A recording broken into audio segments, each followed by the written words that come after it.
لیکن صوبوں میں نمائندگی نہیں ہے. صحیح. ہم سمجھتے ہیں کہ ہمارے صوبے میں ان کی نمائندگی ہونی چاہیے اور پھر ان کی پرسنٹیج ہونی چاہیے. یعنی اگر وزارت تقسیم ہو تو قبائلوں کا اس میں حصہ دینا چاہیے. ان کو احساس دلانا چاہیے کہ ہم ایک ہیں. صحیح. آج تک وہ الگ تلگ رہ کے. تو آپ حکومت میں تھے, آپ نے کیوں نہیں دلایا انہیں آپ احساس؟ بار بار حکومت کی بات کر رہے ہیں, میں کہہ رہا ہوں کہ یہ مرکز کے پاس تھے اور مرکز کا ہم حصہ تھے لیکن آٹے میں نمک کے برابر تھے. وہ جو آٹا ہوگا وہ جب آئیں گے تو آپ ان سے یہ سوال ضرور کریں. آپ اس پوزیشن میں ہیں کہ آپ؟ ہم اس پوزیشن میں نہیں آ سکتے. ہم جو رائے رکھتے ہیں تو اس رائے کو اگر سنا جائے تو یہ ملک کے بقا کا مسئلہ ہے اور اس میں خیر ہے. یعنی ٹرائبل بیلٹ کو زون بنایا گیا, یہ ایک بفر زون ہے. کیوں؟ اگر یہ ٹرائبل بیلٹ افغانستان میں مومند ہے وہ ٹرائبل نہیں ہے, افریدی ہیں وہ ٹرائبل نہیں ہے, وزیر ہے وہ ٹرائبل نہیں. پاکستان میں ان کو ٹرائبل کیوں بنائے گئے؟ اس لیے کہ جب سرد جنگ کی بات تھی تو افغانستان کو بفر زون بنایا گیا, پھر یہ ایکسٹرا بفر زون تھا. آج وہ ایکسٹرا بفر زون وہی صورت اختیار کر گیا کہ خون وہاں بہایا جا رہا ہے, دہشت گردی وہاں پہ ہو رہی ہے. لہٰذا ٹرائبل بیلٹ کو پاکستان کے برابر حقوق دیے جائے, برابر حیثیت دی جائے تو ان کا اعتماد بحال ہوگا, تو ان کی مرضی سے جو فیصلہ ہوگا وہ جائز ہوگا. اسی بات سے اب پھر پہلے والی بات ہم جوڑتے ہیں. یہ بتائیے میاں صاحب کہ عوامی نیشنل پارٹی نے ایسا کیا کام کیا ہے کہ آپ پر حملے ہو رہے ہیں؟ آپ کی پالیسی میں ایسی کیا بات ہے؟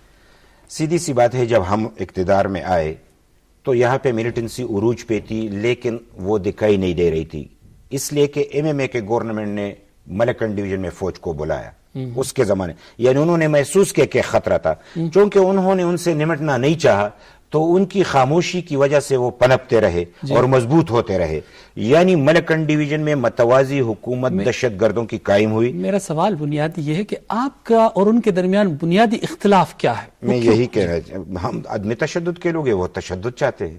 ہم امن چاہتے ہیں, وہ جنگ چاہتے ہیں. ہم زندگی چاہتے ہیں, وہ موت چاہتے ہیں. لازمی بات ہے وہ زمین آسمان کا فرق ہے. لیکن اس حوالے سے ہم نے جب وہاں پہ ملکن ڈویژن میں انہوں نے متوازی حکومت قائم کی تو ہم سیاسی لوگ ہیں, گولی سے کوئی مسئلہ حل نہیں ہوتا. پیار اور محبت سے اور مذاکرات کے ذریعے اور افہام و تفہیم کے ذریعے مسائل حل ہوتے ہیں. ہم نے ترجیح دی کہ مذاکرات ہونے چاہیے. مذاکرات کے حوالے سے آپ کو بتاؤں کہ امریکہ اس کی مخالف تھی اور ہمارے مقتدر قوتیں بھی اس کی مخالف تھی. ہم نے دونوں کو اعتماد میں لینے کے لیے ان سے رابطہ کیا, ان کو اعتماد میں لیا اور تب مذاکرات ہم نے کیے. میاں صاحب آپ پیار اور افہام و تفہیم کی بات کر رہے ہیں, آپ یہ کہتے ہیں کہ جو دہشت گرد ہیں ان سے پیار و محبت سے بات کی جائے؟ اس حوالے سے آپ کہیں کہ مجھے اپنے دھرتی سے پیار ہے, اس پہ خون بہانا بند ہونا چاہیے. مجھے اپنے عوام سے پیار ہے, ان پہ دہشت گردی بند ہونی چاہیے. اس کے لیے عوام کو کیسے محفوظ بناؤں, ملک کو کیسے محفوظ بناؤں, بات ان لوگوں سے کرنی پڑتی ہے جو تشدد کرتے ہیں, جو یہاں پہ خون بہاتے ہیں. یہ ہے کہ مذاکرات کے ذریعے جو ہم نے وہاں پہ کامیابی حاصل کی, دنیا میں واحد یہ مذاکرات تھے جو کامیاب رہے. یعنی دہشت گردوں سے لوگ محبت کرتے تھے لیکن جب ہم نے تمام مطالبات مانے, انہوں نے انکار کیا تو لوگوں نے ان سے نفرت کرنا شروع کیا. یہ ٹرننگ پوائنٹ تھا. اس کے بعد کارروائی کرنی پڑی. جب وہ انہوں نے انکار کیا تو کارروائی جو ہوتی ہے ہم نے اون کی. ہم عوامی نیشنل پارٹی واحد سیاسی پارٹی ہے کہ جنہوں نے کارروائی کو اون کیا, اس کی قیمت ادا کی. آج تک ہم نے 750 بندوں کی شہادتیں دی.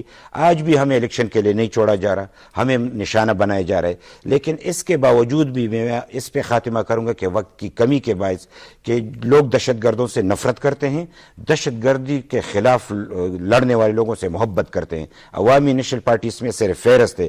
قوم جب اس دن یوم حساب کا دن ہوگا 11 تاریخ, جب فیصلہ کرے گی تو مہر عوامی نیشنل پارٹی کے لاٹین پہ لگے گی اور مخالفین کو شکست ہوگی. آپ یہ کہتے ہیں کہ جو دہشت گرد ہیں ان سے پیار و محبت سے بات کی جائے؟ اس حوالے سے آپ کہیں کہ مجھے اپنے دھرتی سے پیار ہے, اس پہ خون بہانا بند ہونا چاہیے. مجھے اپنے عوام سے پیار ہے, ان پہ دہشت گردی بند ہونی چاہیے. اس کے لیے عوام کو کیسے محفوظ بناؤں, ملک کو کیسے محفوظ بناؤں, بات ان لوگوں سے کرنی پڑتی ہے جو تشدد کرتے ہیں, جو یہاں پہ خون بہاتے ہیں. ان سے بات اس لیے کرنی چاہیے کہ اگر بات کے ذریعے دہشت گردی ختم ہو تو اس سے بڑھ کے اچھا کام اور کیا ہو سکتا ہے. یہ بات ایک باپ کہہ رہا ہے یا ایک سیاستدان؟ آپ کا بیٹا شہید ہوا ہے, آپ کو وہ اس انتقام نہیں ہے, آپ سمجھتے کہ آپ کو لینا چاہیے؟ مجھے 1% بھی انتقام نہیں ہے. میں نے اپنے دھرتی کے لیے اپنے بیٹے کو نچاور کیا. اس سے قبل بھی جو بیٹے شہید ہوئے وہ میرے بیٹے تھے, اس کے بعد بھی جو شہید ہوئے وہ میرے بیٹے تھے. میرا بیٹا قوم کا بیٹا تھا, لہٰذا ذاتی اناد کی بنیاد پہ نہیں, قوم کی حوالے سے میں بات کر رہا ہوں. کہ خدا را سچے دل سے یہ بات کر رہے ہیں؟ ایمانداری سے بات یہ کر رہا سیاسی بیان نہیں ہے؟ خدا نہ کرے کہ میں آپ ووٹروں کو متاثر نہیں کر خدا نہ رہے؟ کرے کہ میں اپنے بیٹے کی خون پہ سیاست کروں. میں وہ باپ ہوں کہ جب مجھے میرے بیٹے کو شہید کیا گیا، کس طریقے سے شہید کیا گیا، یعنی اس نے ایم اے کیا، وہ 17 گریڈ میں آفیسر بنا، پھر وہ اس نے زمین فروخت کی شادی کی تیاری کر رہا تھا، نماز کے لیے گئے، مسجد سے باہر آیا تو اس کو دہشت گردوں نے گھیرا، 4 گولیاں اس کے سر میں پیوست کی، 4 گولیاں اس کے سینے میں پیوست کی. صاحب میں آپ کو اس تفصیل میں پھر نہیں لے جانا چاہتا، یہ آپ کی بہت بڑی میں قربانی ہے. صرف میں اس کو اس سے جوڑنا چاہتا ہوں کہ جو آپ نے کہا کہ آپ جو ہے اپنے دل سے کہہ رہے کہ نہیں سیاستدان کے باپ، میں پاکستانی کی حیثیت سے کہہ رہا ہوں، میں ایک انسان کی حیثیت سے کہہ رہا ہوں. میں اس لیے کہہ رہا ہوں کہ جب یہ واقعہ ہوا تو پھر دہشت گردوں نے میرے گھر پہ دوسرا اٹیک کیا، 19 سالہ 2 جوان شہید ہوئے. انہوں نے خط بھیجا کہ تم پرائے لوگوں کی شہادت پہ بڑھ چڑھ کر بول رہے تھے، آج پتہ چلے گا کہ تم اپنے بیٹے کی شہادت پہ کیسے بولتے ہو. میں نے کہا کہ اے خدا میرے آنکھوں میں آنسو خوش کر دے، مجھے اپنی قوم کی خاطر ہمت دے. اور میں نے اتنی ہمت سے کام لیا کہ وہ آج بھی آپ انٹرنیٹ ڈھونڈ کے دیکھے تو یہ فکر آپ کو ملے گا کہ یہ تو میرا ایک ہی بیٹا تھا، 10 بیٹے ہوتے تو میں اس قوم پہ نچاور کر دیتا. آپ کا بہت شکریہ اور آپ کے حوصلے کو قوم سلام کرے گی. ناظرین، آپ نے آئی بال ٹو آئی بال میں میاں افتخار حسین صاحب کی گفتگو سنی، امید ہے آپ کو پسند آئی ہوگی. آپ کا بہت شکریہ پروگرام میں تشریف لانے. بڑی مہربانی.